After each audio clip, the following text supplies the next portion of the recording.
अच्छा परवर्ती खबर को राजधानी रास्तार उद्धार होता विदेशी को 10 दिन पर जमिन मिली आउ किछि दिन जेल रहा पड़ो। 2 जन जमीनदार और 15,000 टंका डिपोजिट करने विदेशी जेल मुकुल बोली सर्त रखिंट भुवनेश्वर एसडीजेएम कोर्ट। जड़े जमीनदार विदेशी संपर्क होगा आवश्यक उज्बेकिस्तान युवती क्यों जमीनदार आणवे ता सबुठ बड़ प्रश्न।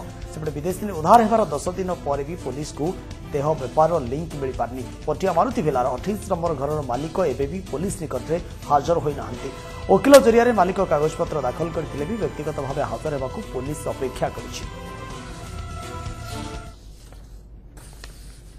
ऑलरेडी जो फॉरवर्ड होता तार जो ऑफेंस सब थिला 427, 506, 323 ये जो ऑफेंस थिला मान्यवर अदालत से निजे विचार कले कि से निर्दोष बोली निजे अनुभव कले फील कले तापर ताको बेल आउट कर।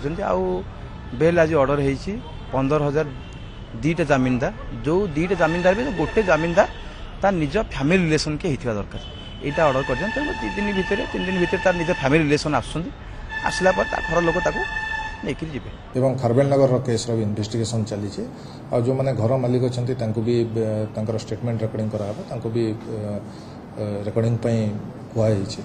तो बर्तमान जो एडवोकेट फर रही किसी डॉक्यूमेंट्स देते भी आम तर्जमा करूँ। कहवाक गले विदेशी मामलें पुलिस हाथ खाली। विदेशी रहुवा घर गिरफ युवक निकट मिलता तथ्य आधार पुलिस रेड करुछि किंतु लरेंस प्रधान रोजी और तार बॉयफ्रेंड का पत्ता एपर्यंत मिल पारुनी।